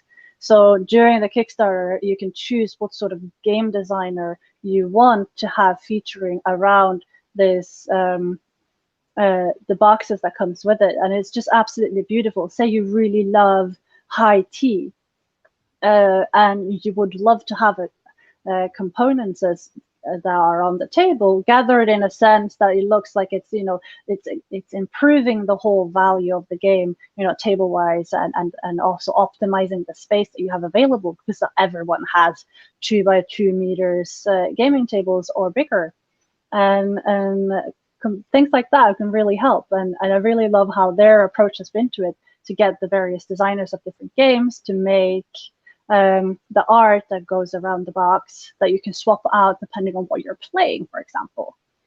So you would be playing Everdell, and you can put the art that goes with the Everdell games on it, or you would go and play another game, and you can just basically cater the whole experience from where the components are, and how the game is laid out, and you can just really customize it to how you play. And that is a brilliant example of giving better value to someone who is big fans of board games. And I guess that comes into, if you've got these graphical assets, if you've got these pretty pictures, how else can they be enjoyed? I mean, and it strikes me that, yeah, obviously posters and stuff, that's a lovely thing. But for myself, I've got like little stickers, and I got Sally Jones to make like hair clips and flowers out of Kitty Cataclysm, and that's now something that Sally Jones is selling. And when we were at conventions together, I would be showing off Sally Jones's thing in Germany, where Sally's never able to head off to, and Sally would be showing off my stuff, in Nottingham, for example, where maybe it's too small a convention for me to bother going to. And, people but you get see the these... extra exposure. Yeah, and so that's a nice thing. It strikes me that people quite often talk about, T-shirts or, what do you think of that whole thing? Because it can be almost like a trap, can't it? It can. I think if it's done cleverly, I thoroughly enjoy it. We've had a discussion going on at Sana Stories, my day job, about doing something as simple as having notebooks plotted out so that it's easier for writers who do game writing, where we just basically cater a notebook to how people think, which is currently not something that's being done. And I think those things can be really cool, and people can absolutely enjoy it. In the book space, they do these boxes once a month with bookish T-shirts or sleeves or all sorts of things, and it's definitely something that can be done in the board gaming area as well. You just have to be absolutely clever about it, and market it in a proper way as something quirky and something extra fun. Like there are these subscription models for gaming T-shirts, for example. I mean, I know that there's a whole notion of whatever you make, it has to be of good quality, because if you're making the T-shirts, make sure that you can make good T-shirts. Think about the different sizes. You probably want to offer at least 6 different fits. There's lots of work to get in there. Your own other question: should board games be more exposed outside the board game community to give them more attention to the outside world? I know that I think definitely. Yeah. I recently did a bunch of hashtag research. So whenever I approach an aspect in the marketing space, I always look at hashtags, like how are people using the hashtags within the communities. And in board gaming, the hashtags are super narrow. There are very few tags that are considered like, there are very few tags that are like super big. And then there's a bunch of like really, really small ones. And they are really an indicator of how people are using the social media space. And there you can instantly, from a marketing perspective, you can see that there's a great possibility of expanding this. And people who are interacting with certain type of tags that aren't currently they're not considering themselves gamers, and that they're losing out on some of the exposure when these big companies are like, oh, well, we do board games, so we're going to shout out to that because they're targeting board gamers, and they're losing out a lot of a customer base that could be reached if they were thinking differently. And in the marketing space, I think that board games could definitely be, outside of the board gaming is definitely somewhere you can convert people to buy your game. Say if the game is about ninjas, then people who are really keen on ninjas and that sort of animus, for example, could potentially buy it even though they don't consider themselves card gamers or board gamers. And to really think about what is your game about, and could you convert people who aren't strictly gamers. They, for example, games who are considered gateway games are only gateway games because they reached out to the community beyond the board gaming space or the card gaming space. That's how you become a gateway game. It's because they make this transition. They make it easier for new people to come in, and also, to make someone go to the next level of being a gamer, to actually, start to consider themselves as gamers. Yeah, bringing more people in, and I think that there's something really nice about a really big company like Asmodee, which is just a giant conglomerate at this point, where, yeah, obviously we could have a discussion about the potential conflicts of interest when a distributor is owned by a publisher and they've got certain desires. We could talk about also there's a conflicts of interest if I review a game, frankly, because I'm incentivized. Clearly, you come on this show, I am going to use my own games as examples more often than I am going to use other games. And yeah, there is this kind of conflict of interest where I can't be I guess everyone comes from something with a bias, whether that's a distributor or but also so yeah, sorry, and being obvious of your bias is super important, obviously. And I think that's in game space we have something called sensitivity testers, and I think that's where it comes really good in, because they will tell you, they will be able to identify your biases that you're coming into the space with and call you out on if it's needed, and also help you make the game better, and also help the marketing to be better for your own game if you're doing it yourself, is to have these early interventions in a sense to strip it down to what is actually important, and to broaden your net, because it's not as narrow as you think it is. It's just our own limitations that sets it.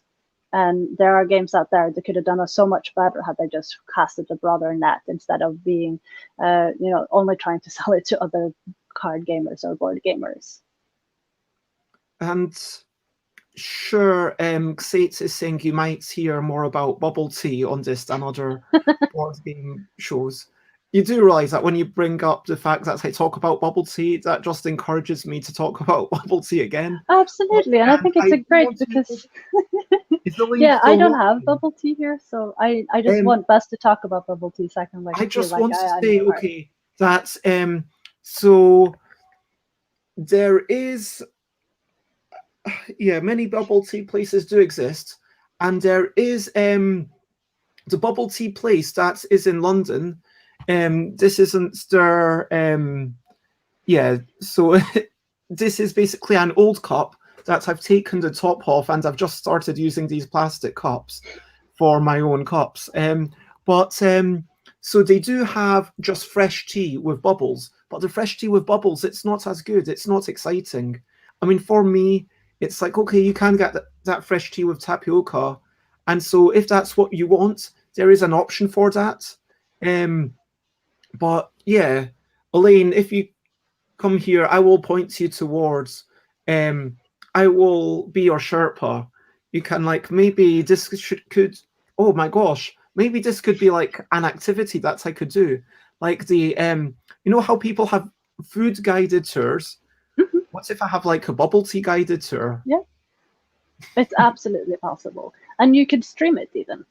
It's like, today we're going to hit 5 bubble tea tour places, and we're going to review each and every one of them, and you could bring a camera along and make it into content. There already is a bubble tea game, at least one, so check it out. Or don't. I don't know how good that game is. I was like, yeah, I like bubble tea, but I'm not instantly going to buy anything to do with bubble tea. But anyway, my point about big companies was that Asmodee, well, the reason I started talking about bias is, Asmodee is a conglomerate. You might say, okay, there's problems with being a conglomerate, but what is a nice thing is that they're now in a position where they are able to start reaching out to other people. Like, yes, Double is a really nicely designed game. It's kudos. And yeah, there is a lot of the marketing that's gone into the success of the game. It's not just about the design, it's not just about what it is, but also Asmodee is trying to do some outreach where people are playing these games not just at board game conventions, but sometimes at totally unrelated conventions, and learning, trying to work out ways of, well, we've got pretty good market share, so how can we make more money? Well, the way we do this is by increasing the size of the market. And so in a way, that is actually a really good thing for the board game industry. And so I just want to acknowledge that. Yeah, for sure. And the fact that they are able to make versions of Absolute, yeah. It's and a thing.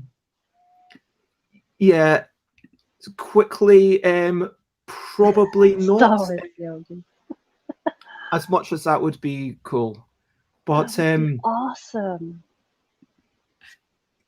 So I think we had another question about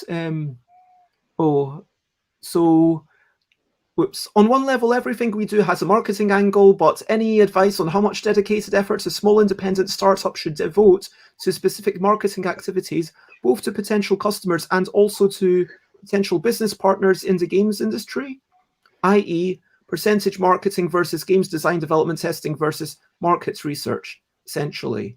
So I think what Dave is asking is, if you are small, if you are an independent person, like let's say Dave or myself, how much money and time should you spend on the marketing versus how much money and time should you spend on making the game good? I think you can use marketing to make your game better. You can marketize the playtesting. By doing a community outreach, you can have people try your game, give you feedback on it for relatively, it's gonna cost you the hour or whatever. And they're gonna give you ideas on how to better make your game during the whole process of marketing your game. And I've seen some Kickstarters who have done this of games that I've played myself as a playtester. I've been in as both an alpha and a beta playtester on some of their ventures. And definitely during the marketing process of the whole 90-day period prior to your Kickstarting launch, they have been able to make their game better by capitalizing basically their playtesting and the community outreach, which is a brilliant way to do it. If you are, one person doing it or a really, really small team, I think that's a great thing, because then at the early days, you start having, Kickstarters and your Facebook groups and pages ready, and you can funnel people into that after the playtesting and really gather the audience very organically and they will be able to tell other people about it easily, sharing into stories on Instagram that they are playing with you, and you can encourage them to basically become brand ambassadors. So because you took the time to play with them as, a really small indie company, they're going to want to give something back to you. And that's going to really help you in the process. So you get to make your game better, you're increasing your reach, and also you're building engagement and community while you're doing it. So it's like, if you want to spend your time wisely prior up to a launch of a game, I think that's definitely, my go-to strategy. And I know that Dave already does quite bits of this, like at conventions, going around, showing off the game, and bringing up Kaleido cards and everything. And so, I think that sort of, you want to bring it up and mention it as an option. You maybe don't want to be super pushy. You don't want to come to someone else's stand. And I've had this, like when, like if you're like think about, like, are you pushing yourself into a conversation, or are you adding yourself to that conversation, I guess, is maybe a way to think about it. And yeah, I think I also want to mention that obviously now during the whole quarantine situation, capitalizing on playtesting has become a lot easier with, tabletop and tabletop simulators and BGA, is that having that streamlining process as a funnel in itself is a lot easier nowadays. And I would really hope that people continue to use that as an angle to do virtual community outreach and playtesting as a means of funneling into their marketing, because it's definitely working. You're reaching people to places that you otherwise wouldn't have. I've seen people who've done Kickstarter releases for US only, who during their playtesting and their community outreach ended up realizing that their game is brilliant for the European market too. And then, getting in contact with publishers who would make it possible for the European country, and then having these brand ambassadors who are like carrying a lot of that momentum forward as they lead up to their European release. We've got some sort of system of when we have remote playtesting that is helping to build up your game, and say it's got drawn into assembly as a playtester, ended up demoing for them at several cons, making videos, translating the rules, and even having a secret guerrilla demoing table at Essen. See? And capitalizing community Dave building. says, the challenge I find is that there are so many different channels to reach out to people. I could spend all my time on marketing and engagement, but finding the most effective way to focus the efforts is the key. And I think the sad reality is that I'm not going to say if you spend time on something, you're going to be successful, because that is one of the great American lies, that, hey, if you work hard enough, you will achieve. And it is possible. I mean, certainly it'll increase your chances of achieving, but it's very far from a certainty. And so it feels like I have this golden rule that I think can be helpful. During your week, when you're looking at it as, an indie company, spending more than 8 to maybe 15 hours with that in mind, with the community outreach and finding, brand ambassadors, or be it playtesting, to never really spend more than 8 to 15 hours doing it, because after that you're going to be exhausted and you're not going to be able to give your full self to it, and therefore the leads that you're creating aren't as good. So really, being strict about what you're using your time, and limit yourself to, when you're actually good at it. Because anything after that, some people say it's just a bonus, but not necessarily a good bonus always. Obviously, if you have the energy and you feel like you can add a couple of hours, then sure, do that. But as a focus, if scheduling is of importance, and you probably have a day job during your Kickstarter, because most of us do, then that is an angle to say, like, you have X amount of hours, and then distribute them throughout. So, and obviously, but CD says that's 1 to 2 days, 8 to 15 hours. I mean, it depends how long your days are, but so this is for the 90-day period leading up to your Kickstarter, if we're going to use that. Anything before that is absolutely a bonus, but no more than 1 to 2 days. It's you're not going to be doing. It feels like the sad reality is that having time available to do things, which is a massive privilege, is just going to allow you to make better stuff and then tell more people about it. And but we all have, a certain amount of time.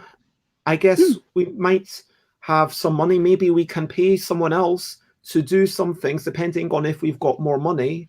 But yeah, it's all finite. If we want to make better stuff, even managing the playtesters, like maybe you find certain bits harder than others.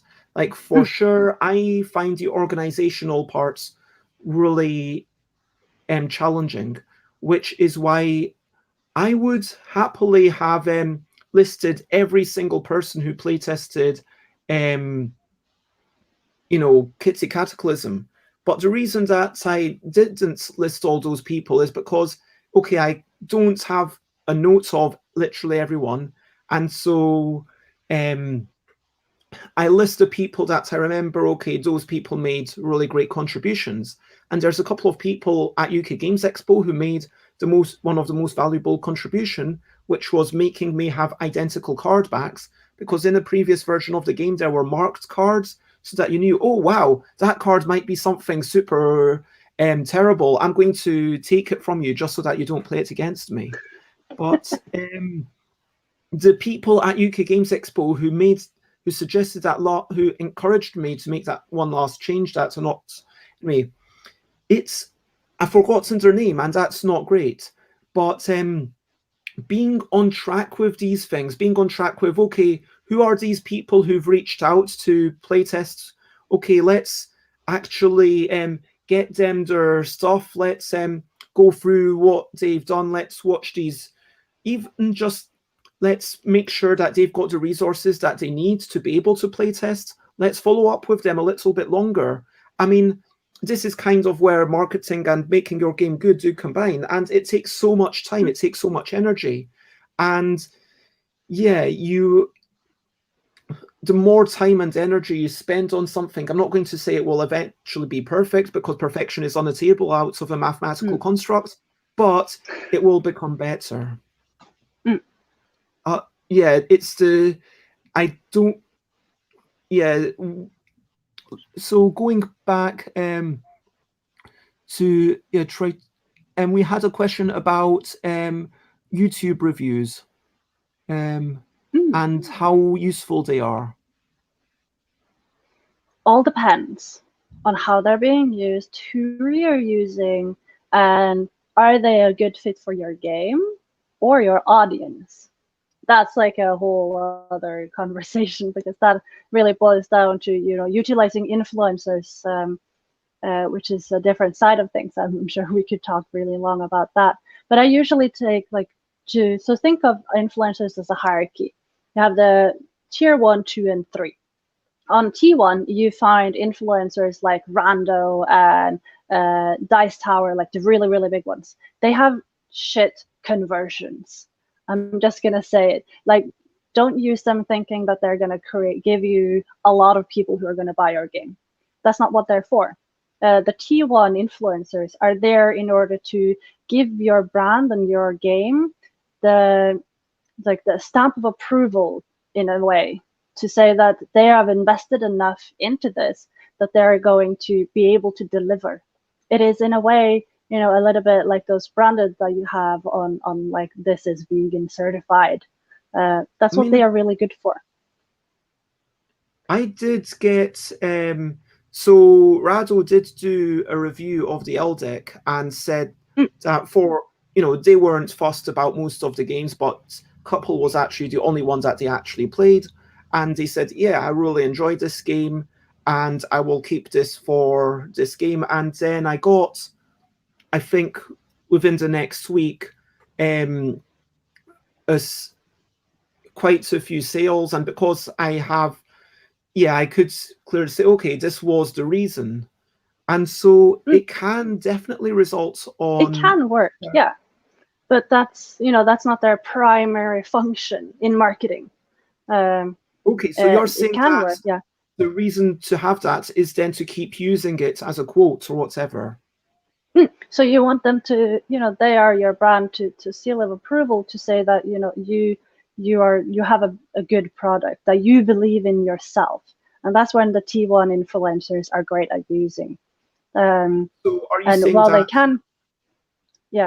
they can have conversions for you, but they're not going to be your primary income during, say, a Kickstarter.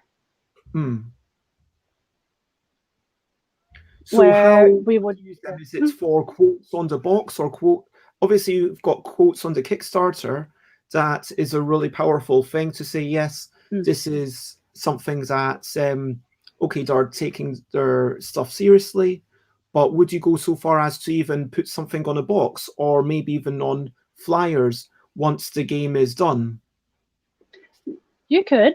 It's all, if that's fits with your audience, then sure, ask your audience. Would it be cool to add it to the rule book, or would it be cool to have it, if you get a really good raving review from someone during your influencing outreach campaign, then absolutely use it for everything it's worth, no matter who it is. Hmm. Where you would usually in marketing see better conversions is the T2 and the T3, like the smaller influencers and the smaller content creators. And Yeah. we've got, thank you very much, Xate, and Xate, and yeah, Jerome. It's been lovely to have you, and yeah, we do have people wanting to have you back again, because Absolutely, yeah. So yeah, we've And I got have to go soon too, so. tier 1 are there to give a stamp of legitimacy. What about tier 2 or tier 3? That's where your conversion comes in. T2 and T3 influencers usually have a really loyal audience. They're not there to consume, they're curious about who they are, and they are actually influencing the purchases habits of these people, of their audience. And that's really cool. Like, you can see down to even the smallest content creators can do wonders for your conversion, because their audience is really loyal. When they review a game, it was going to be, and they're really keen on the game. If it's a good fit with the nano influencer, you'll see very often very high conversion rates into sales directed to a campaign. So when I always encourage, when I talk to game designers who are thinking about marketing and influencer outreach, is to really find a T2 and T3 that resonates with their game and how and with their audience. Like, is their audience a good fit for your game? And also, is the influencer themselves a good fit with your game? And to utilize that angle, because that's where you will probably find your biggest conversions, beyond the email leads and your own community that you're bringing to a launch. Yeah, I mean, I think this all ties into finding the right reviewer for what you're making, and making sure that... Authenticity is so important. Sorry, what's the word you used? Yeah, so we call it authenticity. You want to find a reviewer who's authentic to, and also a good fit with what you're trying to sell. Because if their audience isn't relating to them and the content they're creating, like if it doesn't fit on brand to who the influencer are, and it's not on brand with the company who's trying to sell the game, you'll end up having a mismatch. So there's, two angles to think about it. Who is the company selling, and who is the one who... I mean, that's an extreme example. You don't want to send the party gamecast, the podcast featuring party games and games you take to parties, a copy of Twilight's Imperium. For example, oh my goodness. Even more importantly, yeah, like, you want to actually listen to not only, okay, they like party games, I'm going to send them this, but okay, what kinds of party games do they like? Do they like adult party games? Do they like, things that are a bit rude? Do they like moving around? Do they play dexterity things? And if they've not reviewed dexterity things, I mean, what I find difficult is when you're looking for someone's reviews and it's like, okay, they like lighter games. Okay, I don't see any dexterity games here. Is it because there's not really that many dexterity games and people haven't reached out to them with those types of games, or they haven't been inclined to review it for whatever reason? Or is it because they don't enjoy those games? Do you know what I mean? And so you can always kind of infer something, because it's like, okay, do they review exclusively one style? Maybe reach out to them, say, hey, this is a pitch and this is what my game is like. Do you think that would be right for your audience? It's also a really important question. We've had... what their audience is Questions engaging with. from CD about how you would advise social media, and from Alan Oughton, is Twitch making a similar impact? What are the top platforms for board games? Because I know that Suzanne Sheldon and Mandy have their thing, Salt and Sass, where they are reviewing board games while streaming, which is a cool way to do it. Yeah, absolutely. But I think these are topics you've said that you We need can to come back with, yeah. go, and we can all talk about this all. Thank you. I want to start winding down. And then save all the questions somewhere. Yep, I will. I've made notes that, okay, social media, Twitch, of kind of things to be talked about, and I'm sure there will be so much more to talk about. And funneling Twitch into YouTube can be really great for your venture.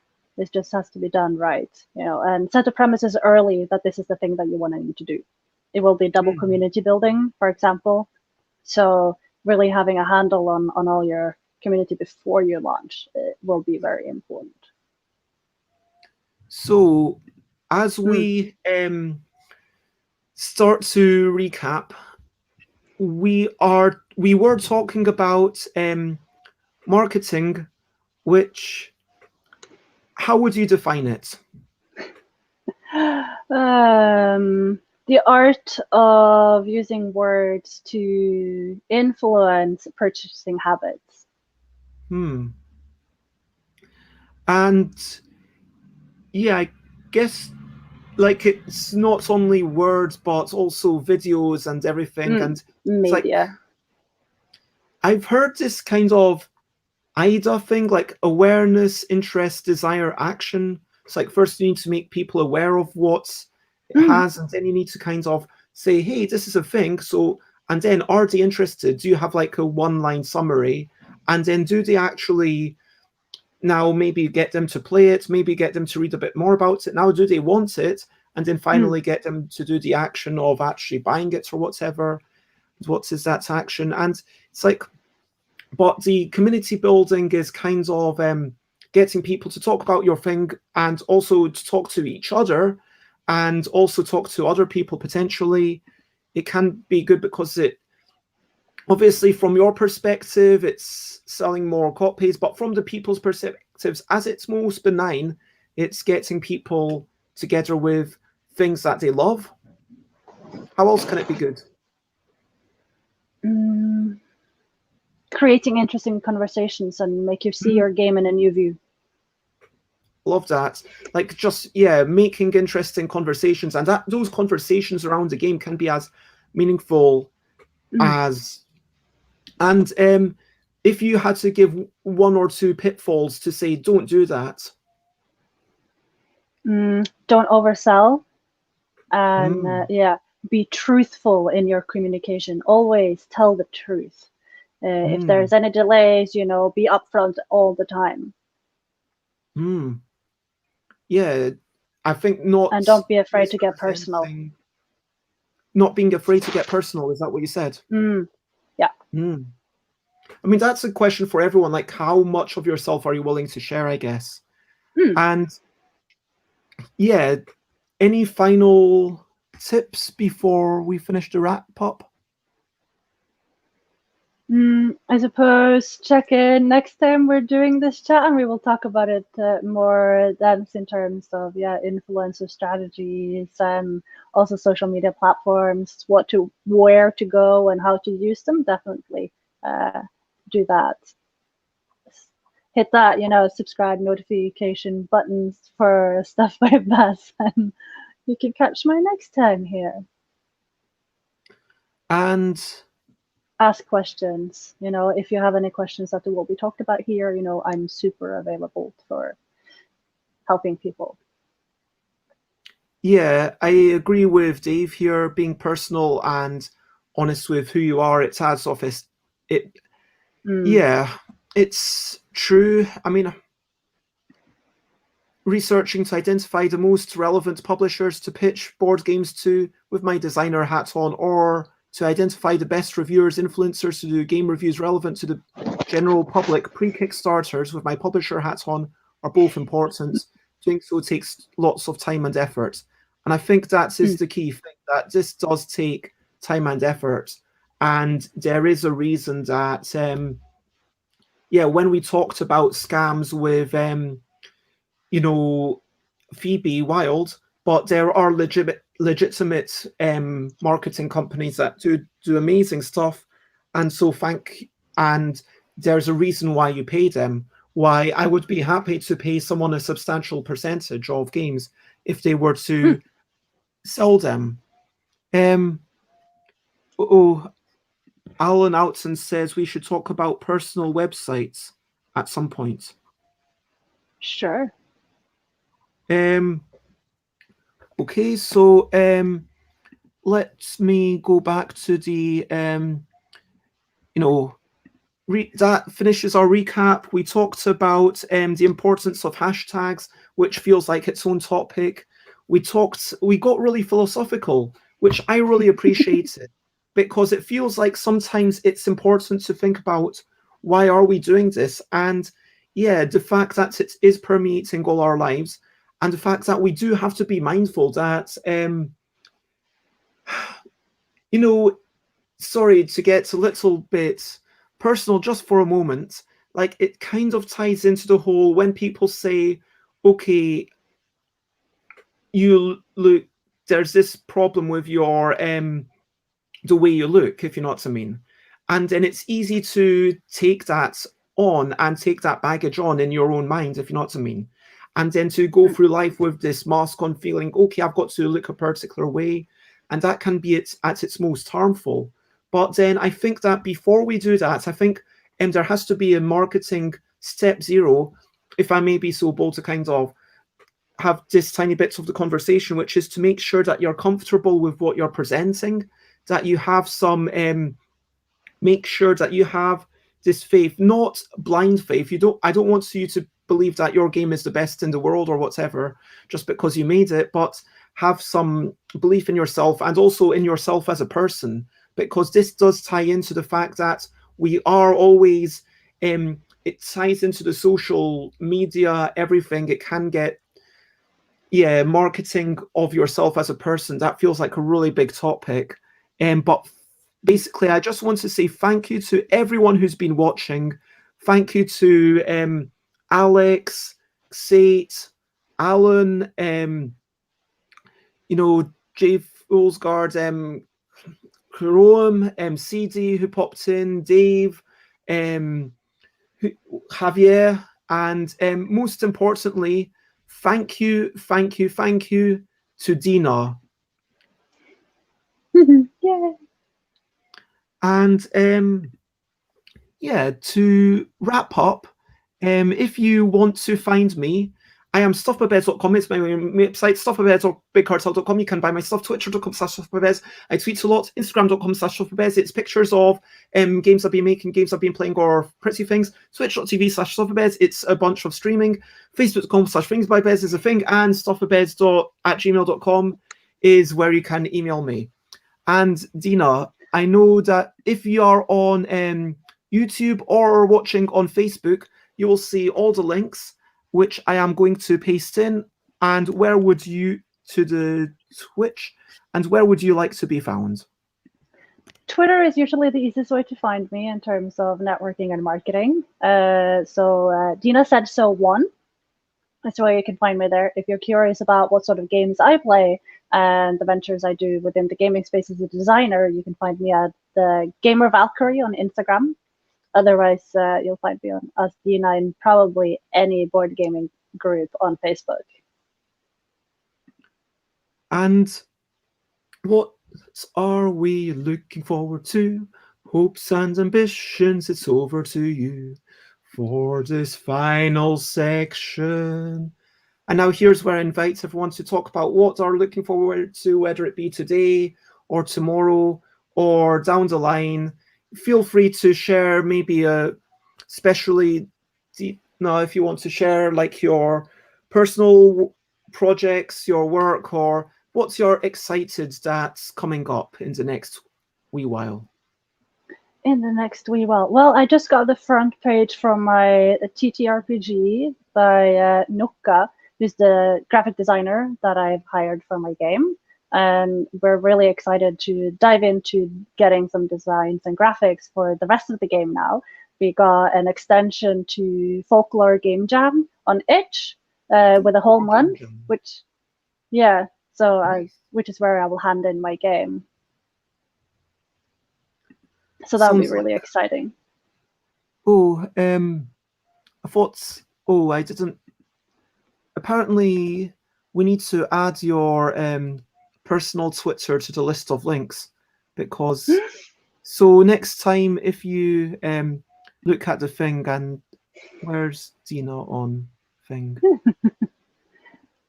Dina said so. DINASAIDSO1. So Dina said so one. There we go. It is there, and I'm also putting it in. And here we go. That's it. So easy.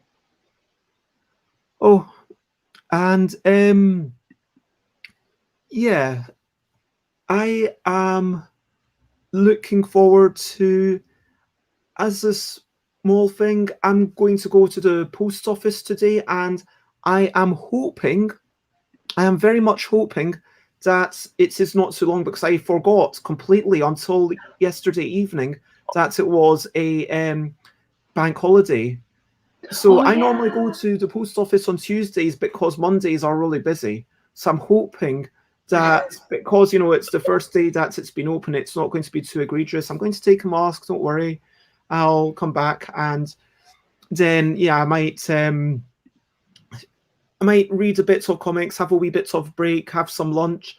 I might, and also breakfast, to be honest, at the same time, unless you call this breakfast.